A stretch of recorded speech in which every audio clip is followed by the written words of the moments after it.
दूसरा 42 है, तीसरे में लिख देंगे x। पहला क्या है 4 है, दूसरा है 42 है, और तीसरा हमको निकालना है तृतीय अनुपाती। तो हम इसको क्या करते हैं 4/42 ए बटे बी के फॉर्म में। आप याद रखिए हमको हर बार ए बटे बी बराबर सी बटे डी के फॉर्म में बदलना है। ए बटे बी बराबर सी बटे डी के फॉर्म में बदलना है। तो पहले में 4 लिख दिए लिए, बटे में क्या लिख दिए 42, बराबर फिर से हमको अब तीसरा दिया नहीं है तो तीसरे में फिर से हम 42 लिखेंगे, 42/x। 4/42 बराबर 42/x। तो माना कि तृतीय अनुपाती x है, यहां पर दिख रहा है आपको, तो कैसे लिख देंगे 4/42 बराबर 42/x। यहां उत्तर भी डाल रहे हैं, बहुत बढ़िया। अब देखिए उसको हल करेंगे जब, तब उत्तर आएगा 441। अब ये कैसे आया, तो मैं इसको आपको यहां से हल करके दिखाता हूं। इसमें शायद मैं लिख नहीं पाऊंगा लग रहा है।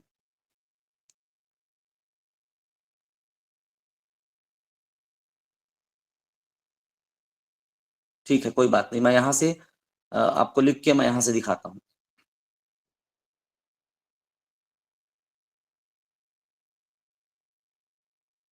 तो मैंने क्या लिखा 4/42 बराबर 42/x। मैं ये कर दिया।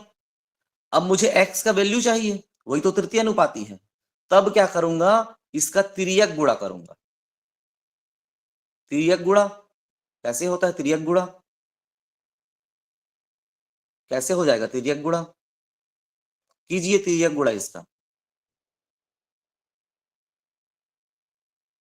कि जो a है वो किससे गुणा हो जाता है, d से।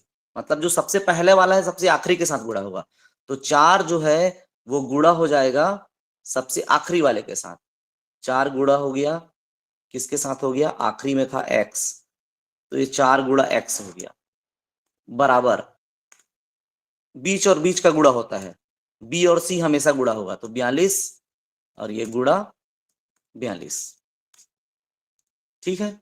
अब मेरे को यहां पर से केवल यहां पर x रख लूंगा मैं यहां पर, और उसके बाद मैं वो 4 का पक्षांतर कर दूंगा, क्योंकि जिसका वैल्यू चाहिए होता है उसको हमको एक तरफ रखना पड़ेगा, x बस बचाना पड़ेगा, उसी का वैल्यू चाहिए, और बाकी सबको हमको दूसरे तरफ भेजना पड़ता है।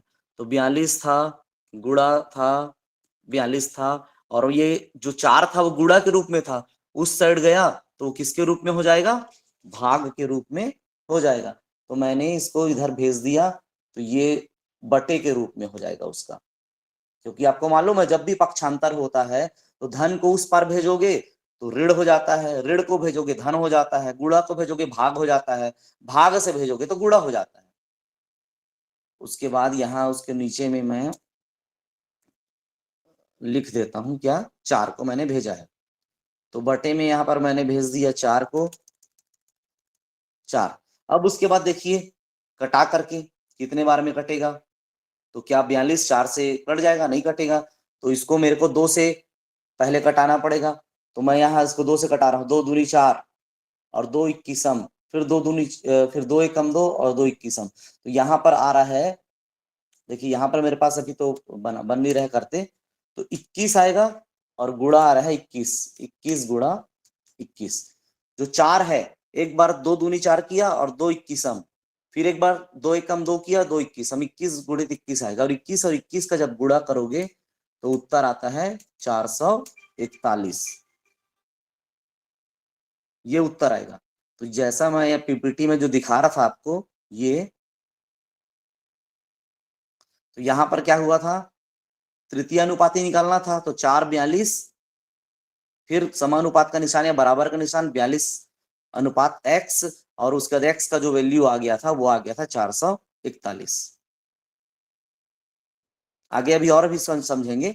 अब चतुर्थानुपाती वाला, मान लो प्रश्न आ गया कि चतुर्थानुपाती जब भी पूछेगा 3 ठो देगा, 2 12 3 का चतुर्थानुपाती। फिर आप याद करो हमको चेंज किस में करना है, a बटे बी बराबर c बटे डी में।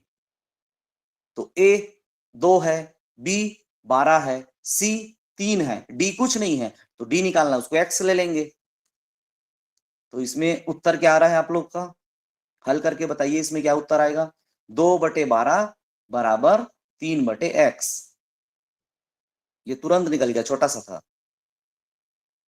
18 उत्तर आ रहा है। तो देखते हैं इसमें ये 18 उत्तर इसका आता है कि नहीं आता। तो मान लेते हैं चतुर्थानुपाती x है, तो 2/12 समानुपात 3/x, 2/12 बराबर 3/x। तो x का वैल्यू आ जाएगा 18। तो बहुत बढ़िया, आपका उत्तर ये भी सही है। तो ये एकदम सिंपल, एकदम सरल वाला प्रश्न है। ये भी पूछ लेता है, एकदम सरल प्रश्न है, ये कठिन नहीं है, बहुत सरल है। तृतीय अनुपाती पूछ रहा है, तो मतलब हमको क्या करना पड़ेगा, 2/4 दिया है, तृतीय अनुपाती बोल रहा है, तो 2/4 बराबर 4/x। 4 का आप रिपीटेशन कर दो, अंतिम में आपको x लिखना है, क्योंकि चौथे पद में। चतुर्थानुपाती बोल रहा है, तब भी चौथे पद में लिखना है, लेकिन 3 तो दिया है, तो 2/12 बराबर 3/x। चौथा पद लिखते हैं और ये बन जाता है। अब कुछ सूत्र है, महत्वपूर्ण सूत्र तृतीय अनुपाती का। अगर सीधे सीधे यदि आपको बनाना है, याद रखना है, डायरेक्ट बना लो, तो x बराबर b का वर्ग बटे a। जैसे मैं बताया उसमें ये याद रखने का कोई मतलब नहीं है, ये तब भी मैंने रख दिया है कोई फॉर्मूला, अगर डायरेक्ट याद रखो। लेकिन जिस तरीके से जो मैं बताया वैसा बनाओगे ना, तो वो बन जाता है। फिर वो इसमें कंफ्यूजन, कितना सारा फॉर्मूला याद रख पाओगे। चतुर्थानुपाती के लिए भी फॉर्मूला है, मध्यानुपाती के लिए भी फॉर्मूला है, लेकिन ये सब फॉर्मूला याद रखने की जरूरत नहीं है। हमको केवल और केवल कैसे बनेगा इस पर जाना है। तो समानुपात की जांच, तो a अनुपात b समानुपात c अनुपात d है, तो पहला और आखिरी वाला गुणा होता है बराबर बीच और बीच वाले का गुणा होता है। तो a गुणा d बराबर b गुणा c। चलिए अब प्रश्न आएगा कैसा, देखिए ऐसा प्रश्न आता है। a अनुपात b दिया है, a अनुपात b 2/3 दिया है, और b अनुपात c दिया है 4/5। तो a अनुपात b अनुपात c निकालना है। निकाल पाएंगे? क्या उत्तर आ रहा है, देखते हैं कोई कौन निकाल पाते हैं इसका उत्तर। a अनुपात b दिया है 2/3, या a/b बराबर दिया है 2/3, b/c दिया है 4/5।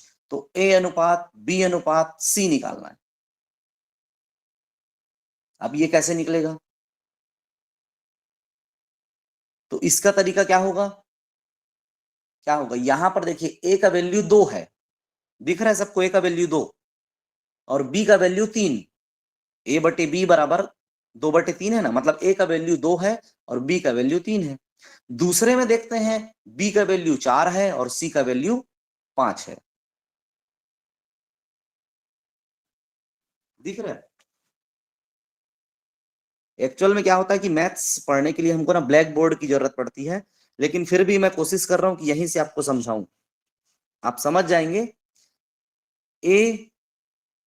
a/b बराबर 2/3 है, तो a ऊपर में है, तो ऊपर का वैल्यू ऊपर वाला होगा, नीचे b है तो नीचे का वैल्यू नीचे होगा।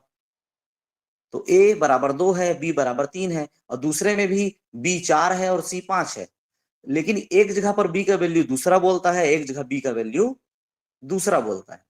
यहां पर b का वैल्यू पहले वाले में अगर हम देखें तो क्या है, b का वैल्यू 3 है और दूसरे में b का वैल्यू 4 है। तो सबसे पहले हमको b का वैल्यू बराबर करना पड़ेगा, क्योंकि यहां पर जब आप बना रहे हो ना a अनुपात b अनुपात c, तो b तो एक ही बार आ रहा है, तो हमको b का वैल्यू, तो सबसे पहले देखिए इसका तरीका को फॉलो करते जाइए और आप ऐसा प्रश्न बन जाएगा। तरीका इसका फॉलो करते जाइए।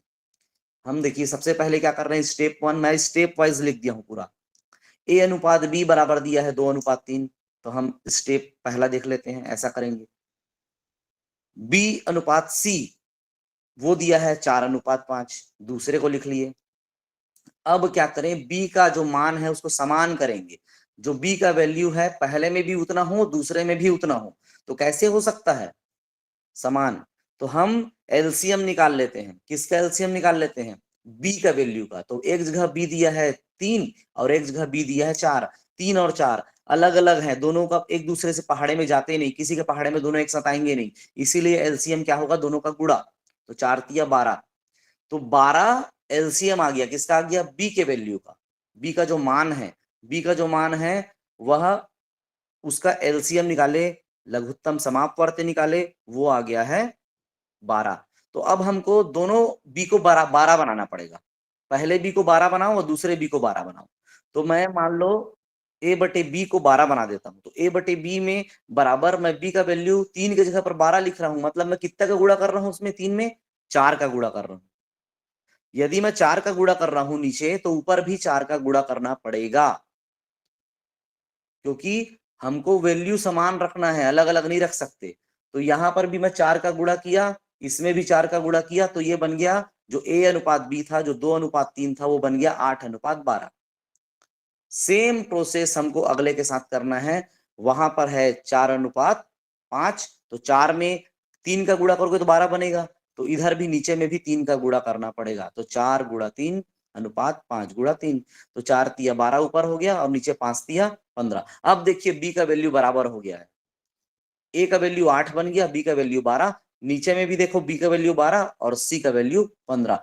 तो a अनुपात b अनुपात c में अब हम लिख सकते हैं, क्योंकि b का जो मान है, b का जो वैल्यू है, वो दोनों बराबर हो चुका है। तो इसलिए हम संयुक्त रूप से क्या लिख देंगे, a के जगह पर 8 लिख देंगे, b के जगह पर 12 लिख देंगे और c के जगह पर 15 लिख देंगे। तो 8:12:15। कई लोगों ने उत्तर लिखा भी है, बहुत बढ़िया। ठीक है, जिनको समझ में नहीं आया ना, उनको मैं बाद में ब्लैक बोर्ड के माध्यम से समझा दूंगा। ठीक है, यार देखते हैं क्लास के, जब क्लास खत्म होगा तो मैं पेंट के माध्यम से वहां पर लिख करके देखता हूँ। अगर ब्लैक बोर्ड जैसा अगर काम हो जाएगा तो मैं उसमें आपको और समझा दूंगा। एकदम सरल है, बहुत सरल है। a अनुपात b दिया था 2:3, b अनुपात c दिया था 4:5। यहाँ पर b का वैल्यू अलग अलग था, इसलिए हमको बराबर करना पड़ा। बराबर करने के लिए क्या किए, एक दूसरे से गुणा कर दिए, दोनों b को गुणा कर दिए। तो एक जगह 3 था, एक जगह 4 था, तो 4 तिया 12 हो गया। अब हम उसको 12-12 बना सकते हैं। तो चलिए अगला प्रश्न अब देखते हैं कि दो संख्याओं का अनुपात 3:5 है। अब देखिए प्रश्न हमको समझना पड़ेगा, ऐसी प्रश्न आता है। दो संख्याओं का अनुपात 3:5 है। यदि प्रत्येक संख्या में 9 घटा दिया जाए तो नया अनुपात 12:23 हो जाता है, तो छोटी संख्या क्या है। तो यदि इसको समझेंगे कि दो संख्याओं का अनुपात है 3:5 और प्रत्येक संख्या में कितना घटा रहे हैं, 9 घटा रहे हैं, तो नया अनुपात जो बन रहा है वो 12:23 हो रहा है। तो छोटी संख्या क्या है, तो ये कैसे बनता है। तो सबसे पहले ऐसे प्रश्न में हम मान लेते हैं पहली संख्या 3x है, दूसरी संख्या 5x है, क्योंकि दो संख्याओं का अनुपात दिया है। तो अनुपात वाले प्रश्न जब भी बनाते हैं तो हम पहले वाले के साथ x या y या z या k कुछ भी जोड़ दीजिए। 3 आम तो 5 आम, दोनों में 3 सेव 5 सेव। तो सेव है, आम है, एक्स है, वाई है, ए है, बी है। तो हम मान लेते हैं सीधे सीधे कि जो पहली संख्या है वो 3x है और दूसरी संख्या जो है वो 5x है। दोनों में x x ही रखेंगे, समान राशि ही रखेंगे दोनों में, 3x 5x। सबसे पहले हम ये रख लिए। उसके बाद प्रश्न में क्या दिया है कि दोनों में से 9 घटाना है हमको। 3x में से भी 9 घटाओ और 5x में से भी 9 घटाओ। तो दोनों में से हमने 9 घटाया है। 3x ऋण 9 बटे 5x ऋण 9। ऊपर से भी 9 घटा दिया, नीचे से भी 9 घटा दिया। अब वो कितना हो जा रहा है, नया अनुपात 12/23 हो जा रहा है, 12:23। तो उसको मैंने लिख दिया है, 3x में से 9 घटाया बटे 5x में से 9 घटाया और बराबर 12/23। ये मैंने कर दिया है। अब हम फिर से पक्षांतर करते हैं, कर दिए तो दोनों का क्या हो गया, तिर्यक गुणा। मतलब पहला वाला जो a है उसका गुणा किसके साथ होगा, d के साथ। तो 3x ऋण 9 गुणा हुआ 23 के साथ, बराबर बीच और बीच वाले का गुणा कर देते हैं। दोनों को गुणा कर लिए। गुणा करने पर इधर आया 69 ऋण x, 69x ऋण 207 बराबर 60x ऋण 108। अब हम x x को एक तरफ करते हैं और संख्याओं को एक तरफ करते हैं, क्योंकि 69x, अब जब 69x था उसमें से 60x इधर आ गया तो वो ऋण हो गया, धन था, धन 60x था, इधर आकर के ऋण 60x हुआ। 207 इधर ऋण था, उधर जाकर के धन 207 हुआ। तो आ गया 9x बराबर 99। 9x बराबर 99 आया और x के वैल्यू निकालना है, तो 9 और x के बीच गुणा का निशान है, उधर जाकर भाग हो जाएगा। तो 99/9, तो x बराबर आ गया 11। केवल इसमें सॉल्व करना है हमको। जब भी अनुपात के प्रश्न बनाएं तो हमको क्या करना चाहिए, हमको पहले प्रश्न को समझना चाहिए और प्रश्न में जैसा जैसा बोल रहा है केवल लिख दो। अगर आपने प्रश्न में जो बोला है उसको लिख दिया मतलब आपका 90% काम कंप्लीट हो गया। जब भी अनुपात के प्रश्न बनाएं या जब भी हम औसत के प्रश्न बनाएं, जब भी हम प्रतिशत के प्रश्न बनाएं, यदि हमने प्रश्न को लिख दिया है, उसमें जो चीज बोला है उसको लिख दिया मतलब 90% हमारा सही हो गया वो। और उसके बाद हमको केवल हल करना है। फिर क्या बच गया, जोड़ घटाओ गुणा भाग, जो बचपन से करते आ रहे हो। जोड़ना है, घटाना है, गुणा करना है, भाग करना है, यही चीज बच जाता है। तो ये लिखना इंपॉर्टेंट है। तो हमको सबसे पहले समान राशि लिखना पड़ेगा। अलग अलग अनुपात में कभी भी आप अलग राशि का उपयोग नहीं करेंगे। एक्स लिख रहे हैं तो एक्स एक्स रहेगा, वाई लिख रहे हैं वाई वाई रहेगा, जेड लिख रहे हैं जेड जेड रहेगा, के लिख रहे हैं के रहेगा। तो एक ही राशि का उपयोग आप करेंगे, दो प्रकार की राशि का उपयोग नहीं करेंगे। ठीक है, दो प्रकार के वेरिएबल नहीं लेंगे, वेरिएबल हमेशा एक ही प्रकार का होना चाहिए। ठीक है, वेरिएबल तो सभी समझते हैं। वेरिएबल मतलब चर, वेरिएबल मतलब चर जो चलता है। मतलब कि आज इसका उत्तर दूसरा है, कल इसका उत्तर दूसरा हो जाएगा, वो चर है, वेरिएबल है। तो वेरिएबल क्या है, ए से जेड तक वेरिएबल है, अ से ज्ञ तक वेरिएबल है। मतलब जिसको अंक में नहीं दर्शाते वो सभी वेरिएबल कहलाते हैं, और जिसको आप अंक दर्शा दिए 1 2 3 4 5 6 7 8 9 10, ये सब नॉन वेरिएबल कहलाते हैं, या इनको हम बोलते हैं अचर संख्याएं। अचर संख्या इसलिए है क्योंकि ये चलती नहीं है, बदलती नहीं है। इसका रूप भारत देश में भी वही है, विदेशों में भी वही है। एक किसी भी प्रश्न को बना रहे हैं अनुपात का तब भी एक है, प्रतिशत का उत्तर बनाएंगे तब भी एक है, एक हर जगह एक है, 10 हर जगह 10 है। तो 10 का वैल्यू नहीं बदलता, लेकिन एक्स का वैल्यू, वेरिएबल का वैल्यू एक्स, आज एक उत्तर आएगा, कहीं किसी प्रश्न में एक्स का उत्तर 2 आ जाएगा, कहीं पर कुछ और आ जाएगा, वाई का उत्तर अलग हो सकता है, ए का उत्तर बी का, ये सब है वेरिएबल है। तो आप हमेशा एक ही प्रकार के वेरिएबल का उपयोग करेंगे। अब हमको निकालना था छोटी संख्या। अब देखिए, कई लोगों ने उत्तर बताया और उत्तर क्या बता दिया, 11 उत्तर आया। तो 11 वाले तो एकदम गलत हैं। क्यों गलत हैं, क्योंकि आपने x का वैल्यू तो निकाल दिया 11, लेकिन प्रश्न वो पूछा ही नहीं था, ऑप्शन में देता है जबकि ये 11 भी देगा और 33 भी देगा। जल्दबाजी में हम केवल वहां तक निकालते हैं और अंतिम तक नहीं पहुंच पाते, टिक लगा देते हैं। गणित में ऐसा, ये गलतियां गणित में बहुत ज्यादा होती हैं, कई बार होती हैं कि हम हल तो कर लेते हैं लेकिन हम उसके आखिरी हल तक नहीं जा पाते। तो इसलिए यहां तो आपने x बराबर 11 निकाल लिया। अब यहाँ प्रश्न में पूछा था छोटी संख्या क्या है, तो छोटी संख्या क्या है, 3 छोटा है कि 5 छोटा है, छोटा क्या है, 3x छोटा है कि 5x, तो सभी को मालूम है 3 छोटा है। तो x का वैल्यू वहां पर गुणा कर दो, तो 11 तिया 33। यदि बड़ी संख्या पूछता तो 5 बड़ा है, तो 11 पंचे 55, तो 55 आता। तो यहाँ पर छोटी संख्या पूछा है इसलिए छोटे वाले के साथ गुणा करेंगे और उत्तर हमारा आ जाएगा 33। चलिए अगला प्रश्न, ये वाला प्रश्न कई बार पूछा है, जो मैं आपको बात कर रहा था रुपया पैसा, ये वाला, कि एक बैग में 1 रुपए, 50 पैसे और 25 पैसे के सिक्के हैं और उनका अनुपात दे दिया है।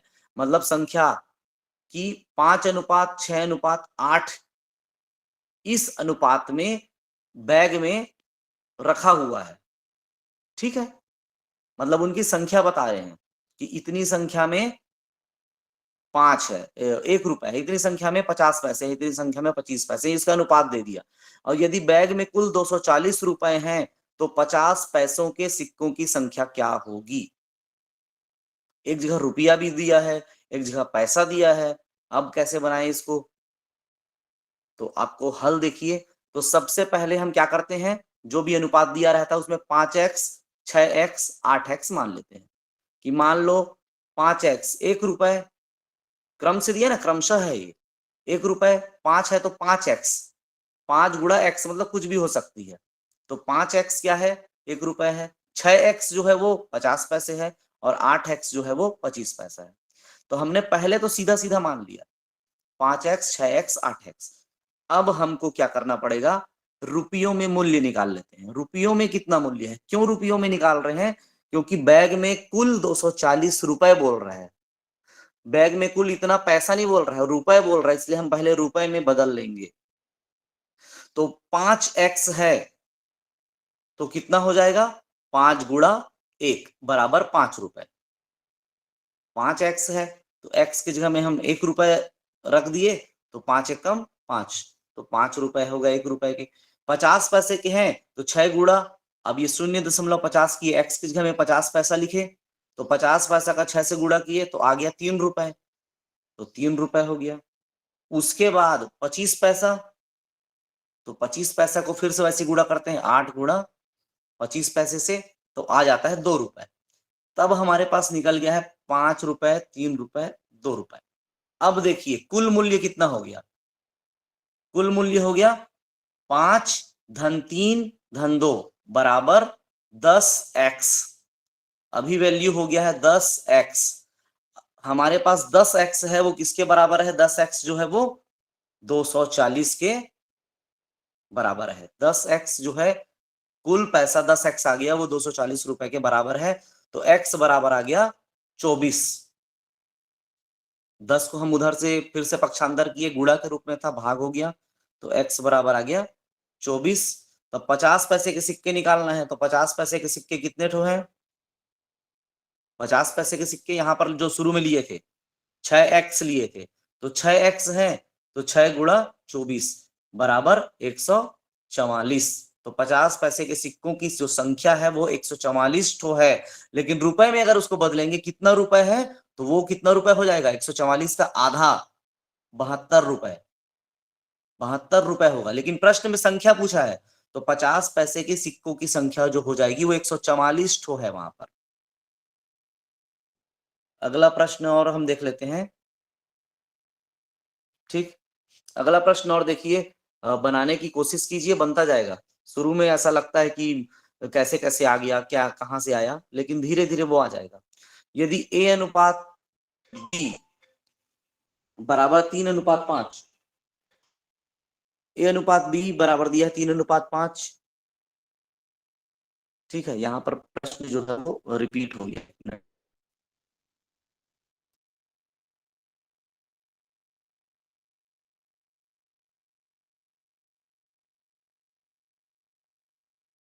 a अनुपात b बराबर दिया है 3:5 और b अनुपात c जो दिया है वो दिया है 10:7। ठीक है, तो हमको निकालना है a अनुपात c।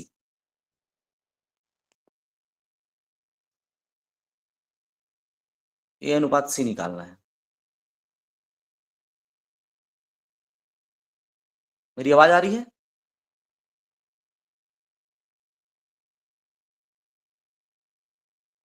हाँ ठीक। जी सर।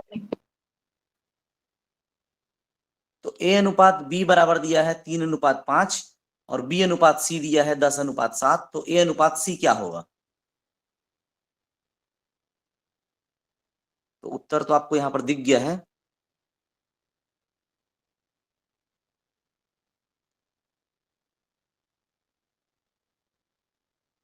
ठीक है, तो उत्तर 6:7। ये कैसे आया? तो कोई इसको हल कर सकते हैं?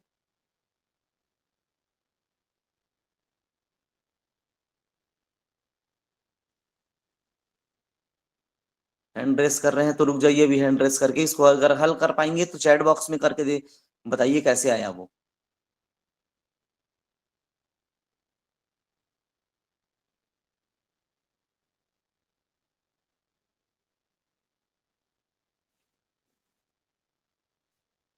तो कैसे हल कर पा रहे हैं इसको? a अनुपात b बराबर 3:5 है, b अनुपात c बराबर 10:7 है। कैसे किए? तो सबसे पहले हमको क्या करना पड़ेगा, हाँ b को बराबर करना पड़ेगा। तो b को बराबर कर लीजिए।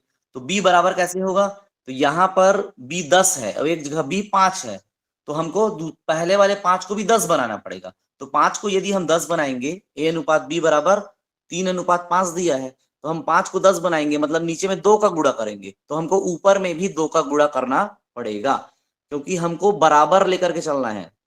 यदि हम नीचे में कुछ चीज का गुणा करते हैं तो ऊपर भी करना पड़ता है, ऊपर कुछ गुणा कर रहे हैं नीचे भी करना पड़ता है। तो a अनुपात b क्या बन जाएगा, 6:10। तो 6:10 हो गया, और इधर दिया 10:7। तो a अनुपात b अनुपात c में कैसे लिख सकते हैं, 6 अनुपात b में दिया है 10:7, 6:10:7। अब हमको a अनुपात c बस रखना है, तो a में क्या है 6 है और c में है 7 है, तो 6:7 उत्तर आएगा इसका।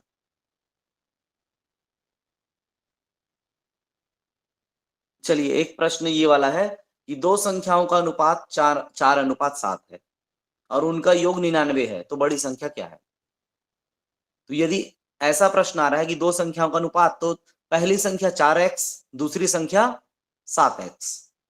क्लियर है, हमको हमेशा एक ही प्रकार की राशि, तो पहली संख्या 4x, दूसरी संख्या 7x, और दोनों को कर दो, जोड़ दो। दोनों को क्या करेंगे, जोड़ देंगे, मतलब 4x धन 7x, दोनों संख्याओं का योग जो है वो 99 है। तो 7 4 11, 11x बराबर 99, 11x बराबर क्या हो गया 99। तो x बराबर क्या हो जाएगा, फिर से हम पक्षांतर करें तो उत्तर आएगा हमारा x बराबर आएगा, भी तो x बराबर कितना आएगा 9। तो x तो 9 आएगा। अब बड़ी संख्या क्या है, तो 4x बड़ी है कि 7x बड़ा है, तो 7 बड़ा है, तो 7x है, x का वैल्यू आया है 9, तो 7 गुणा 9, 9 सत्ते 63, 63। तो जिन्होंने 63 लिखा है उनका उत्तर सही है। अब लगता है मुझे कि थोड़ा थोड़ा अब समझ में आ रहा है, भले मैं मौखिक ही चल रहा हूँ, पीपीटी भले रखा हूं, लेकिन मैं मौखिक चल रहा हूं, तो मुझे लग रहा है कि अब धीरे धीरे समझ में आ रहा है। तो समझ ऐसी बनती है, एक बार में अगर बोलो कि मैं पहला प्रश्न बताया और वो समझ में आ गया, तो ये संभव नहीं होता। समझ धीरे धीरे बनती है, जैसे जैसे हम आगे बढ़ते जाएंगे आपकी समझ और पुख्ता होती जाएगी। अब देखिए प्रश्न है 540 को 2:3:4 के अनुपात में बांटा जाए, सबसे बड़ा भाग कितना होगा। तो सीधी सीधी बात, 2:3:4 है, तो 2x धन 3x धन 4x, ये किसके बराबर होगा, 540 के बराबर होगा। एकदम मौखिक निकल जाएगा। 3 2 5 4 9, 9x बराबर 540, और 9 से 6 किए तो 60 रुपए आ गया, और सबसे बड़ा वाला 4 है, तो 6 चौक 24, 240 उत्तर आ गया। मैं मौखिक ही बना दिया इसको। अगर आप ऐसे आप प्रैक्टिस करते जाएंगे ना, प्रैक्टिस में हो जाता है, ये मौखिक बन जाता है। तो 540 को 2:3:4 में बांटा जाएगा, तो 2x हो गया पहला, पहला भाग 2x कहलाएगा, कुल 2x रुपया, दूसरा 3x रुपया, तीसरा 4x रुपया। तो 2x रुपया धन 3x रुपया धन 4x रुपया, तीनों को जोड़ दो, किसके बराबर होगा, 540 के बराबर होगा। तो 3 2 5 4 9, 9x, 9x किसके बराबर हो गया, 540 के। तो x बराबर जब निकालेंगे तो आएगा 60, तो 60 रुपए आ गया। अब ये बोल रहा है सबसे बड़ा, तो बड़ा कौन है, 2 3 4 में से 4 बड़ा है, तो 4 में 60 का गुणा कर दोगे तो उत्तर आएगा 240। Very good. अब इसके बाद जो प्रश्न है उसको मैं नहीं बताऊंगा, आप लोग पहले करेंगे उसके बाद बताऊंगा। अब देखते हैं क्या है अगला प्रश्न। अगला प्रश्न चलिए अगला प्रश्न दिया है, तीन संख्याएं 2:3:4 के अनुपात में है और उनके घनों का योग 33,957 है, तीनों संख्याओं का योग क्या होगा। देखिए प्रश्न कैसे बदल दिया और कैसे थोड़ा इसका बढ़ा दिया, कठिन कर दिया, थोड़ा हार्ड कर दिया। कि तीन संख्याएं हैं, तो सबसे तो हम जानते हैं क्या करना है हमको, पहले को 2x ले लेते हैं, दूसरे को 3x, तीसरे को 4x, इतना ले लिए, लेकिन उनका योग नहीं बोल रहा है। किसका योग, उनके घनों का योग। घनों का योग मतलब 2x का घन, 2x का क्यूब, 2x का क्यूब, 3x का क्यूब, 4x का क्यूब। अब उसके बाद उनका योग जो है वो है 33,957।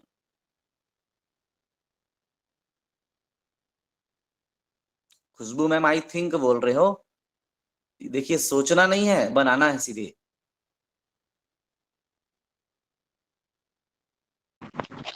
एक्चुअली घात लगाते बन नहीं रहा मैसेज में।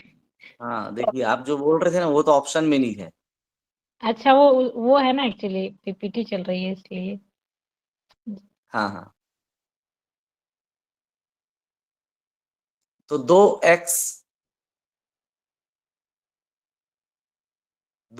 को क्या करना है, उसका घन निकालना है, मतलब 2 दूनी 4 दूनी 8, तो 8x क्यूब, 8x क्यूब हो गया, धन 3 तिया 9 तिया 27, धन 27x क्यूब, धन 4 चौक 16 चौक 64, 64x क्यूब। अब इतने का है ना, अब हम जोड़ देंगे, तो 8 धन 27 धन 64, तीनों को जोड़ोगे, फिर उसके बाद उसमें x क्यूब लिखोगे। थोड़ी लंबी प्रक्रिया है, लंबी प्रक्रिया है ये, क्योंकि हमको पहले तीनों के जो घन निकला उसको जोड़ना पड़ेगा, एक्स क्यूब लिखना पड़ेगा, फिर उसके बाद जो आया है उसको फिर से पक्षांतर करना पड़ेगा, तो 33,957 में से भाग देना पड़ेगा, और भाग देने के बाद देखिए उत्तर 63, कई लोगों ने बताया 63 उत्तर है, 63 उत्तर जिन्होंने बताया एकदम सही है। फिर उसको हमको एक्स क्यूब बराबर जो भी संख्या आएगी तो हमको फिर उसका क्यूब रूट निकालना पड़ेगा या घन मूल निकालना पड़ेगा, तो x बराबर जो घन मूल आएगा वो 63 होगा। तो चलिए अगले प्रश्न की ओर चले जाते हैं। अगला प्रश्न जो है वो मध्यानुपाती निकालने के बोल रहे हैं, 0.02 तथा 0.32 का मध्यानुपाती। मध्यानुपाती मतलब बोल रहा है बीच का, ये दोनों के बीच में होगा वो। अब तृतीय अनुपाती में तीसरे में लेते थे हम या आखिरी में लिखते थे, लेकिन मध्यानुपाती में हम बीच में लिखेंगे, मतलब a बटे b बराबर b बटे c। तो यहां पर b जो है वो हमको पता ही नहीं है, मध्या बीच वाला, तो a में 0.02 लिखे और बटे में लिख दिए x बराबर, फिर से x लिखेंगे बटे 0.32। तो मध्यानुपाती में हमेशा जो बीच में 2 बार हमको x लिखना पड़ता है, मध्यानुपाती निकालेंगे तो 2 बार हमको x लिखना पड़ेगा। तो इसका उत्तर क्या आ रहा है, तो आंसर 0.08 आ रहा है। ठीक है, बहुत बढ़िया, आंसर देख लेते हैं। वैसे 0.08, जो नहीं बना पाए होंगे वो प्रैक्टिस कर लीजिए, बना लीजिए इसको।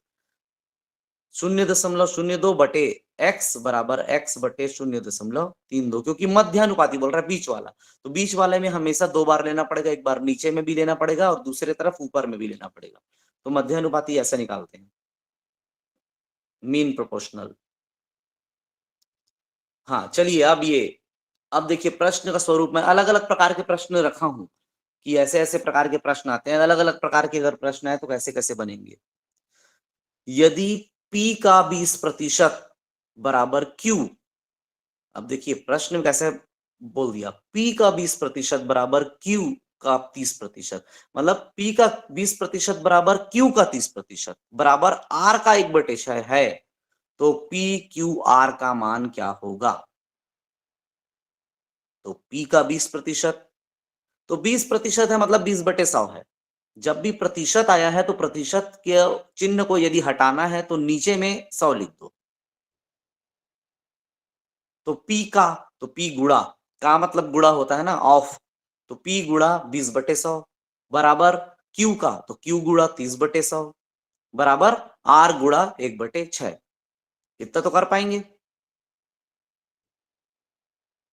ऑप्शन भी दिखा देता हूं आपको कि क्या ऑप्शन है, क्योंकि आंसर भी आने लगे हैं।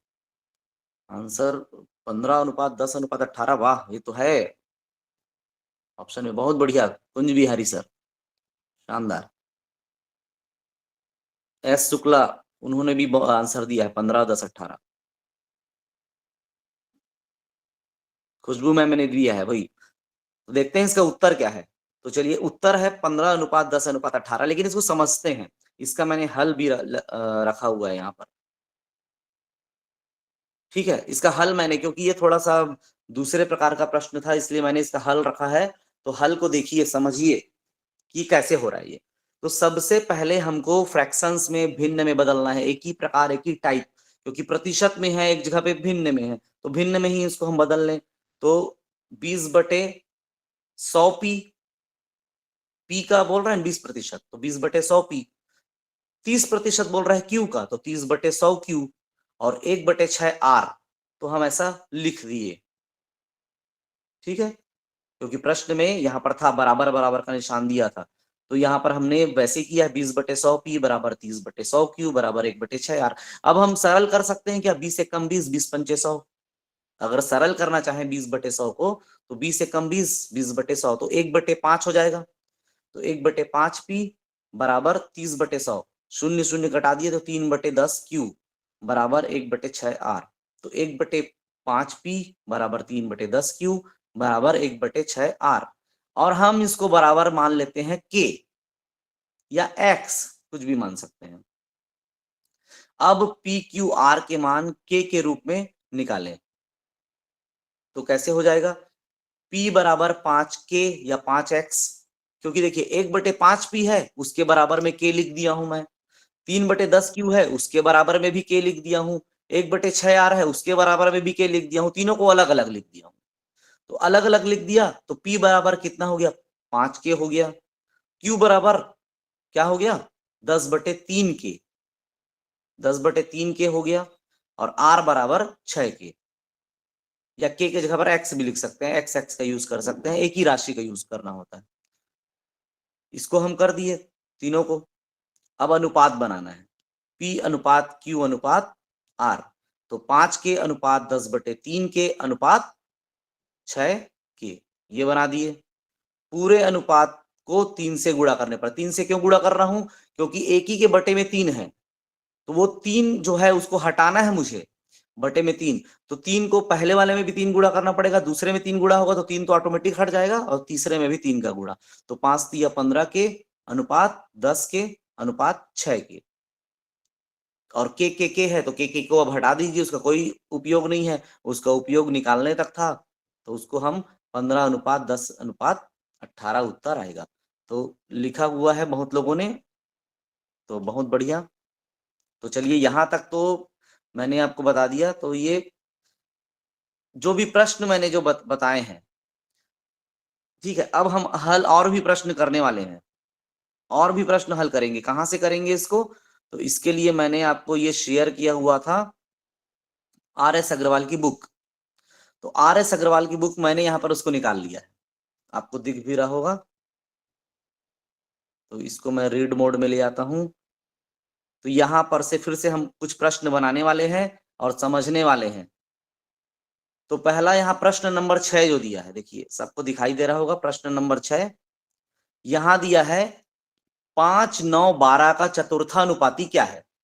चतुर्थानुपाती मतलब चौथे पोजीशन में। तो A अनुपात B बराबर C अनुपात D में हमको इसको चेंज करना है। तो A की जगह पर 5 है, B की जगह पर 9 है, C की जगह पर 12 है, लेकिन D की जगह पर कुछ नहीं है, चौथा है वो। तो उसको हम लिख देते हैं X। तो जैसा देखिए हल यहाँ पर जो किया हुआ है, ये और जूम कर देता हूं मैं इसको ताकि आपको दिखे। सभी को दिख रहा होगा ना, थोड़ा जूम कर दिया हूं मैं। तो कैसे बनाया है उसको, 5 अनुपात 9 मतलब A अनुपात B, समानुपात है या बराबर का निशान है। फिर तीसरा C 12 अनुपात X। फिर उसके बाद शुरू वाले का और आखिरी वाले का गुणा कर दो, मतलब 5 का X से गुणा कर दो 5X, और बीच वाले का गुणा कर दो 9 और 12। तो 5X बराबर 9 गुणा 12, ये हुआ। फिर X का वैल्यू वैसे ही जैसे पक्षांतर किए हैं, 5X था तो 5 और X गुणा है तो 5 को उधर भेज दिए तो वो बटे में चला गया। तो 108/5 बराबर 21.6। तो ये उसका चतुर्थानुपाती निकल गया। तृतीय अनुपाती निकालना है 18 24 का। तो A दिया है, B दिया है, C नहीं दिया है। और A B C वाले को फॉर्म में हम कैसे बनाते हैं, A अनुपात B बराबर B अनुपात C। तो C निकालना है जिसको हम X ले लिए। तो 18 अनुपात 24 बराबर 24 अनुपात X। फिर से क्या करना है, कुछ नहीं, पहले और आखिरी वाले को गुणा करो, बीच और बीच वाले को गुणा करो, बीच में बराबर का निशान। तो 18X बराबर 24 गुणा 24, X का वैल्यू आ जाएगा 32। ये तृतीय अनुपाती, जब भी इसी प्रोसेस में हमको चलना है।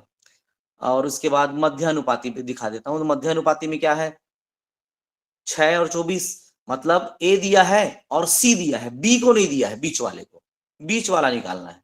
तो a बटे b बराबर b बटे c, तो a की जगह पर 6 लिख देंगे, b नहीं दिया है तो b रहने दो, बराबर b बटे c, तो c 24 दिया है, तो 6 बटे b बराबर, या 6 बटे x बराबर x बटे 24। फिर से शुरू और आखिरी वाले का गुणा, बीच वाले का गुणा, तो उसको x का गुणा हुआ x वर्ग हो गया, और 24 और 6 का गुणा हुआ 144 आ गया। x बराबर, अब वर्ग था उधर जाएगा वर्गमूल हो जाएगा, उल्टा हो जाता है, तो अंडर रूट 144 या वर्गमूल 144, और इसको हल करते हैं तो आता है 12। ये उसका मध्य अनुपाती हो गया। तो ये जो है, ये जो प्रश्न है, देखिए बहुत सारे प्रश्न हैं इसमें, इतने सारे इसमें प्रश्न है, लेकिन इतना नहीं आएगा। मुख्य मुख्य जो आता है सीटेट में वो मैंने आपको बताया है। तो उससे संबंधित, जैसे यहां पर दिया है प्रश्नमाला, इसको हम हल करें। तो पहला जो प्रश्न है सबको दिखाई दे रहा होगा, तो चलिए इसको बना करके दिखाइए आप लोग। अभी हम थोड़ा प्रैक्टिस कर रहे हैं, अब डायरेक्ट हम आर एस अग्रवाल की बुक से ही प्रैक्टिस कर रहे हैं।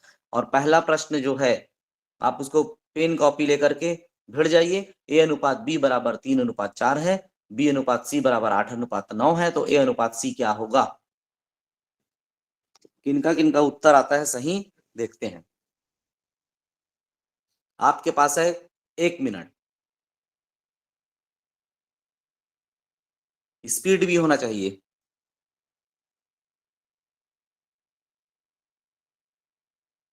बुक कहाँ से मिलेगा बोल रहे हैं, तो मैंने इसको ड्राइव में डाल दिया है, ये बुक को गूगल ड्राइव का जो लिंक है ना, उसमें गूगल ड्राइव में डाल दिया है मैंने।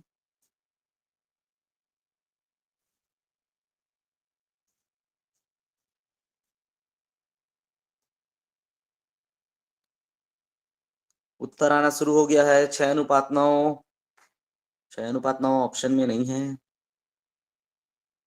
काहे रहेगा, रहेगा भी क्यों, सरल करके रहेगा, रहेगा तो a अनुपात b। अब यहाँ b का वैल्यू दिया है, यहाँ पर 4 दिया है, और दूसरे में b का वैल्यू 8 दिया है, तो दोनों को बराबर कर दो भाई। अब 8 बड़ा है तो 8 को रहने दो, 4 दूनी 8, तो उसमें 2 का गुणा कर दो, तो 3 में भी 2 का गुणा, 4 में भी 2 का गुणा, तो ये हो गया 6/8। 6/8 हो गया, तो 6:8:9, तो a अनुपात c निकालना है। तो a अनुपात c निकालोगे, इसमें और ऑप्शन है क्या? डी, हाँ डी ऑप्शन भी था इसमें, हाँ ये इधर में। तो कितना हो गया? 6/9, लेकिन सरल करना पड़ेगा आपको उसको। 6/9 सरल, 3 दूनी 6, 3 तिया 9, 2:3। 2:3 जिन्होंने भी निकाला है उनका सही है। बहुत साल हो गया तो समझने में टाइम लग रहा है, सही बात है, टाइम लगता है थोड़ा सा, लेकिन आपको इसके बाद प्रैक्टिस करना पड़ेगा। और चलिए इसके बाद ये पहला प्रश्न बन गया। दूसरा प्रश्न, दूसरा प्रश्न उसमें देखिए, a अनुपात b बराबर दिया है 3:2, b अनुपात c बराबर दिया है 3:4, तो a अनुपात c कितना होगा? आप तो मौखिक बना लोगे लग रहा है मेरे को। यहाँ पर b है 2 और इधर b है 3, 2 और 3 है मतलब अलग अलग है, तो एक दूसरे से गुणा कर दो। इधर 3 का, उधर 2 का।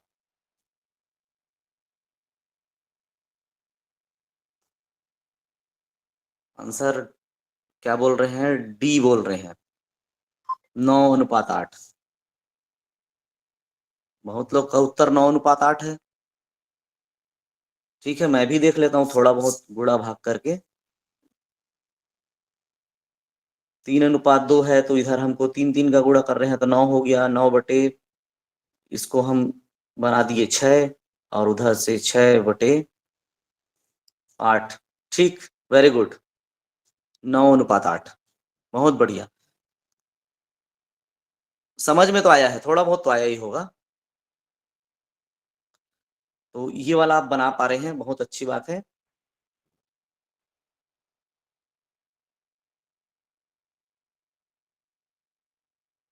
अब आगे और मैं प्रश्न को देखता हूँ। ये सब एसएससी परीक्षा में आया है, देखो प्रश्न कितना लेवल वाला भी है। एसएससी परीक्षा में आया है, रेलवे में आया है, लिखा हुआ है बगल में। थोड़ा हम जाते हैं आगे इबारती प्रश्न या शब्दों वाले प्रश्न की ओर। तो आगे यहाँ पर ये आप देख पा रहे हैं यहाँ पर 48 48वां नंबर। यहां लिखा है कि 7:13 के प्रत्येक पद में छोटी से छोटी कौन सी संख्या जोड़ें कि नई संख्याएं 2:3 के अनुपात में हो। तो क्या जोड़ेंगे? तो बनाकर देखिए कैसे बन पाएगा ये। 48वां नंबर का जो प्रश्न है आप सभी को दिखाई दे रहा होगा। हाँ ठीक है, एक्स जोड़ करके बनाएंगे उसको। हल करके देखिए क्या आ रहा है उत्तर।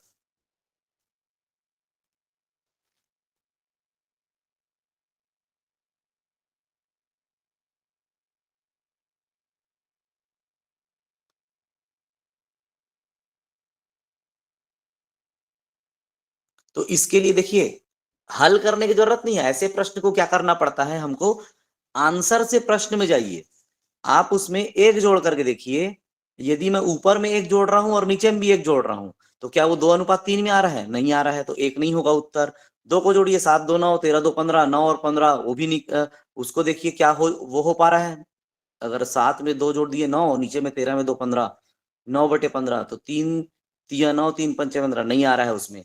3 जोड़िए तो 7 3 10, 13 3 16, तब भी नहीं आ रहा है। 5 जोड़िए, 7 5 12 और 13 5 18, 12/18 है। तो 6 दूनी 12, 6 3 18, 2:3। तो ऐसे को हम उत्तर से ही प्रश्न निकालें, क्यों उसको हल करते भिड़े हैं टाइम वेस्ट करने के लिए। तो ऐसा जब भी प्रश्न पूछता है ना कौन सी संख्या जोड़े तो ऐसा आ जाए, तो डायरेक्ट आप वो उसको जोड़ जोड़ के देख लीजिए उस संख्या में। तो हम डायरेक्ट ऑप्शन जो जो दिया है ना उसको हम जोड़ करके देख लेते हैं और उसके बाद वो निकाल लेते हैं। तो इसको बोलते हैं आंसर से क्वेश्चन की ओर जाना, उत्तर से प्रश्न की ओर जाना। तो उत्तर से प्रश्न की ओर जाने का भी तरीका बहुत बढ़िया है, इससे आप निकाल सकते हैं। और 49 वाला बनाकर देखिए, 49 49 जो है वही तरीका अपनाइए। इसमें भी वही बोल रहा है कि कौन सी छोटी संख्या जोड़ें।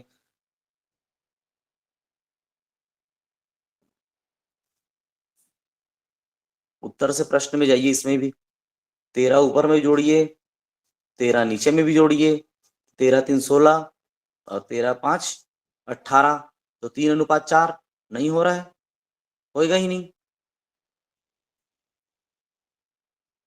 क्या आ रहा है?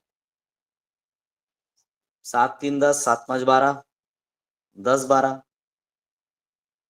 12 3 15, 12 5 17, ये भी नहीं हो रहा है, 6 3 9, 6 5 11। क्या आ रहा है? चारों में से कौन सा आंसर आ रहा है?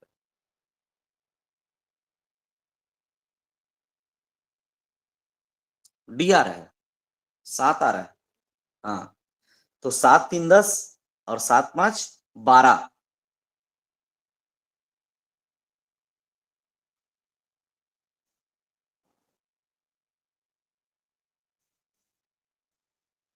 3:4 में 12 3 15 और 12 5 17, ये 3:4 है, नहीं होगा।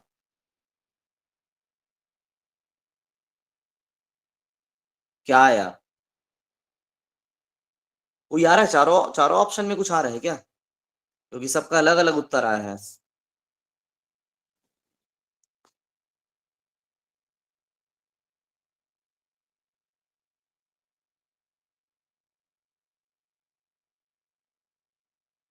इसका उत्तर यहाँ से चेक भी कर लेते हैं क्या दिया है इसमें, क्योंकि उसमें थोड़ा डाउट है, उसमें ऑप्शंस में।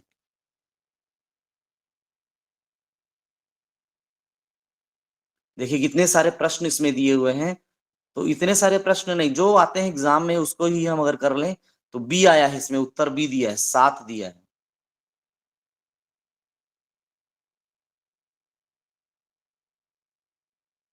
फिर से मैं आता हूं वहां पर। तो 7 जोड़ें तब ये आ जाएगा बोल रहा है।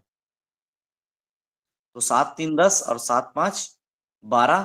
तो ये जो है ना एक्चुअल में यहाँ पर कुछ गलत या प्रिंट हुआ है लग रहा है। ये यहाँ पर ये वाला जो ऑप्शन अनुपात बोल रहा है ना वो गलत प्रिंट हुआ है, इसीलिए ये उत्तर ऐसा दे रहा है, क्योंकि उसमें कोई भी चारों ऑप्शन में उत्तर नहीं आ रहा है। चलिए अगला अब बनाते हैं कुछ और प्रश्न जिसमें, हाँ ये वाला देखिए 54। 54 नंबर का दिख रहा है आपको सबको? 54 नंबर का जो प्रश्न है इसमें बोल रहा है दो संख्याएं 1:3 में है। दो संख्याएं जो है वो 1:3 में, यदि इनका योगफल 240 हो तो इनका अंतर कितना है? ऐसे प्रश्न भी आते हैं, योगफल 240 है तो अंतर कितना है? तो फिर आप क्या करेंगे, 1 को 1x और उसको 3 को 3x और दोनों को जोड़ दो, जोड़ने पर कितना आएगा 240। तो 1x और 3x दोनों को जोड़ दिए, 4x बराबर 240। तो x बराबर कितना हो गया 60। तो पहली संख्या हो गई 60 और दूसरी संख्या हो गई 180। एक संख्या 60 है, दूसरी संख्या 180 है। अंतर 180 में से 60 घटा दो तो उत्तर आ गया 120। अंतर निकालना है इसमें, तो जिन्होंने 120 लिखा है उनका उत्तर एकदम सही है, परफेक्ट है। ठीक है, हमको केवल वैल्यू नहीं निकालना था, हमको उसका अंतर निकालना था। प्रश्न में जो पूछता है वहां तक हमको जाना पड़ता है, तो अंतर निकालने बोला था। हाँ, ये 55 वाला नंबर, ऐसा प्रश्न भी आता है, देखिए 55 55 को भी 55 पढ़ के देखिए 55 वाला। किसी व्यक्ति की आय तथा व्यय, मतलब इनकम बता रहा है और खर्च बता रहा है, उसका आय और व्यय 11:10 के अनुपात में है। यदि प्रति वर्ष वह 9,000 की बचत करता है तो उसकी मासिक आय कितनी है? प्रति वर्ष बचत बता रहा है, बचत जो है वो प्रति वर्ष का है और आय पूछ रहा है मासिक। ठीक है, तो किसी व्यक्ति की आय व्यय, तो कैसे निकलेगा ये?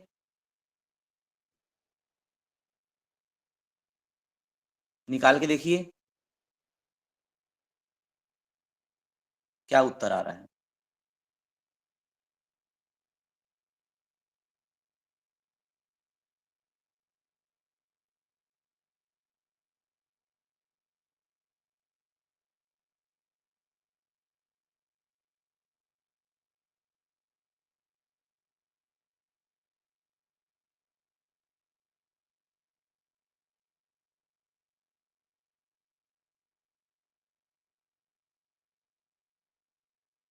आया कि नहीं का उत्तर? हाँ, लगता है कि किसी का उत्तर नहीं आया है।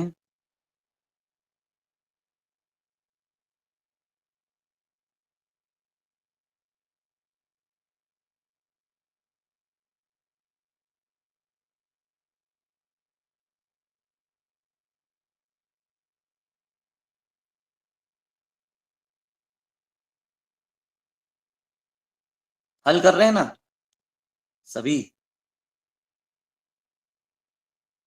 हाँ, हल कर रहे हैं।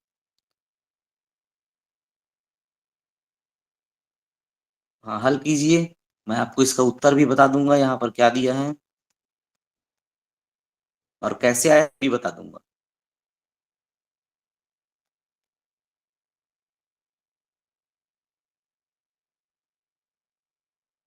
देखिए सीधा इसका हल में अगर चले जाएं तो देखिए कुछ नहीं है इसमें, बहुत इजी है।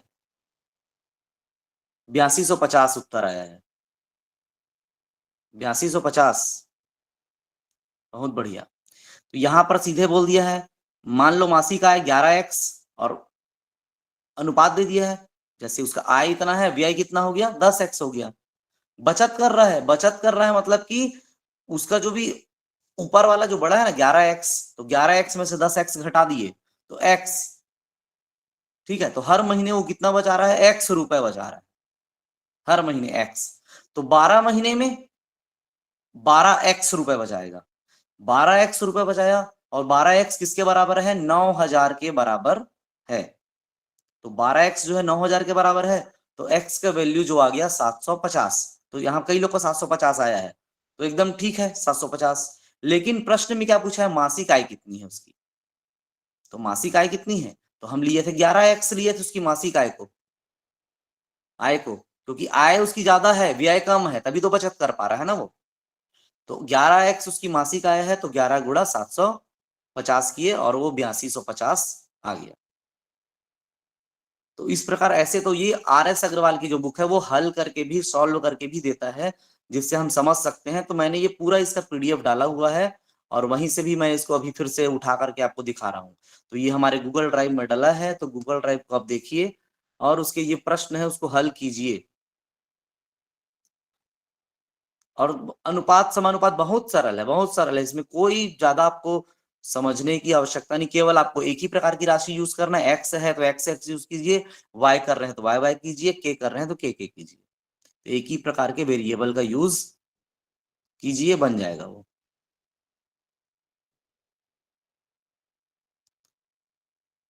अलग अलग इसमें बहुत सारे प्रकार के प्रश्न दिए हुए हैं। ठीक है, तो यहां तक तो मुझे लगता है कि अब आपको समझ में एक समझ आपकी बन गई होगी अनुपात समानुपात में। फिर से अगर मैं इसको रिवीजन एक बार आपको जल्दी जल्दी करा देता हूं, शुरू से स्लाइड देख लेते हैं कि क्या क्या आज हम समझे हैं। तो सबसे पहले हमने अनुपात रेशियो देखा। दो समान प्रकार की राशियों की तुलना को ही अनुपात कहते हैं। इसमें चिन्ह जो रहता है वो दो बिंदु से हम इसको दर्शाते हैं। ठीक है, अनुपात के जो प्रकार हैं, वर्गानुपात मतलब वर्ग कर देंगे ऊपर को भी नीचे को भी, वर्गानुपात। वर्गमूलानुपात, ऊपर को भी वर्गमूल कर दो, नीचे को भी वर्गमूल कर दो। घनानुपात, ऊपर ऊपर को भी घन कर दो, 3 बार गुणा, नीचे को भी घन कर दो, घनानुपात। घनमूलानुपात, ऊपर को भी घनमूल कर दो, नीचे को भी घनमूल कर दो। विलोमानुपात, प्रतिलोमानुपात, इनवर्स जो करते हैं तो हम उल्टा कर देंगे, A बटे B है उसको B बटे A कर देंगे तो विलोमानुपात हो जाएगा या प्रतिलोमानुपात हो जाएगा। मिश्र अनुपात में हम 3 प्रकार है या 2 प्रकार जितना दिया है तो ऊपर ऊपर वाले का गुणा करते हैं और नीचे नीचे वाले का गुणा कर देते हैं। पूर्ववर्ती पूर्ववर्ती का, अनुवर्ती अनुवर्ती का गुणा कर देते हैं। समानुपात, समानुपात मतलब दो अनुपात वाली चीज अगर बराबर है तो वो समानुपात में है, तो बीच में बराबर का चिन्ह या 4 डॉट इसमें लगा लेते हैं। A अनुपात B समानुपात C अनुपात D या A बटे B बराबर C बटे D। इसमें हम जब भी बनाएं तो बाहरी पदों का गुणनफल करें, गुणनफल बाहर बाहर मतलब A और D का गुणा करें और B और C का गुणा करें और बीच में बराबर का निशान कर दें। ऐसी से प्रश्न जो बन जाएगा हमारा। तो जब भी हम तृतीय अनुपाती, मध्यानुपाती, चतुर्थानुपाती निकाल रहे हैं तो हम बाहरी पदों का गुणनफल बराबर मध्य पदों का गुणनफल करके बना सकते हैं। AD बराबर B इंटू C। ठीक है, विततनुपाती, विततनुपाती में क्या होता है, पहले से दूसरे का अनुपात और दूसरे से तीसरे का अनुपात बराबर होता है। मतलब A अनुपात B बराबर B अनुपात C, इस फॉर्म में है, मतलब वो विततानुपात में है। तृतीयानुपाती मतलब तीसरा निकालना रहता है, चतुर्थानुपाती में चौथा निकालना रहता है, मध्यानुपाती में बीच का निकालना रहता है। फिर तृतीयानुपाती कैसे निकालेंगे, इसको प्रश्न हमने कुछ हल किया था, चतुर्थानुपाती का भी हल किया था। और ये कुछ सूत्र थे जो सूत्र ज्यादा महत्वपूर्ण नहीं है, हमको हल करना आना चाहिए। तो ये प्रश्न जैसे कुछ हल करना था वो प्रश्न भी हमने ये आज की क्लास में जाना है। तो चलिए अब मैं ले लेता हूं आपके जो कुछ अगर प्रश्न होंगे तो उनको, तो मैंने अनम्यूट कर दिया है तो कुछ हैंड रेस है मैं देख पा रहा हूं। तो सुमन त्रिपाठी जी, सुमन जी और वंदना नायक जी, आपके यदि कुछ प्रश्न होंगे, कुछ डाउट्स होंगे तो आप पूछ सकते हैं। जी सर, ये समान अनुपाती वाला क्वेश्चन कम से कम कितना आते होंगे? इसका कोई निश्चित वो नहीं है कि कितना आएगा, 2 आएगा कि 3 आएगा कि 1 आएगा या 1 भी नहीं आएगा। पर आते ही हैं इसमें। हाँ आते हैं वैसे, और नहीं भी बोल सकते कि आ भी जाए। तो इसलिए गणित में क्या है, वो ऐसा कुछ बांटा नहीं है कि इतने नंबर से ये आएगा इतने नंबर से आएगा, वो ऐसा बांटा नहीं है, कोई उसका ब्लूप्रिंट नहीं। ठीक है, जी सर, थैंक यू सर। और किन्हीं का कोई प्रश्न है?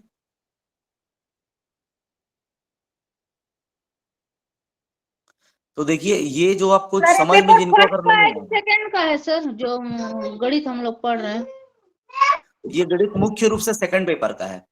जो गणित मैं अभी बता रहा हूं ना, ये मुख्य रूप से सेकंड का है। लेकिन फर्स्ट वाले भी पढ़िए, क्योंकि आप गणित को जितना ज्यादा पढ़ेंगे ना तो आपका पहला वाला भी क्लियर हो जाएगा।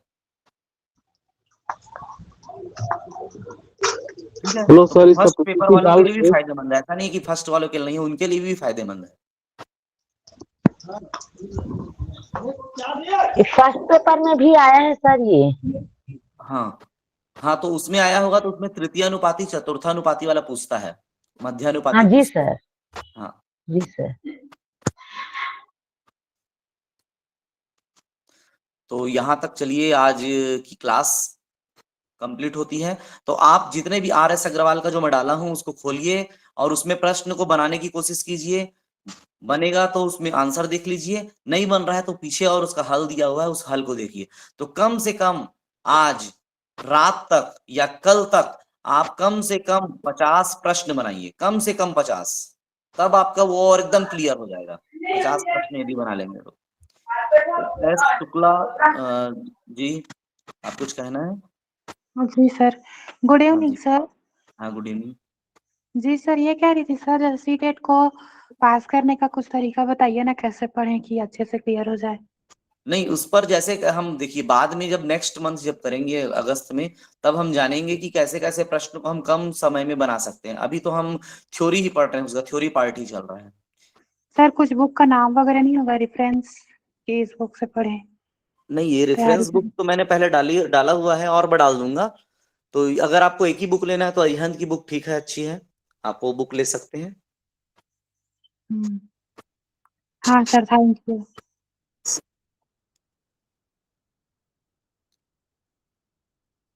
तो चलिए आज का सेशन यहाँ समाप्त करते हैं, फिर हम कल हमारा फिर से सेशन जो रहेगा इंग्लिश का, उसके बाद फिर हमारा और आगे सेशन चलता जाएगा। लेकिन आपको प्रैक्टिस करना पड़ेगा, थोड़ी अपनी मेहनत करनी पड़ेगी। हेलो और हाँ जी, जी सर।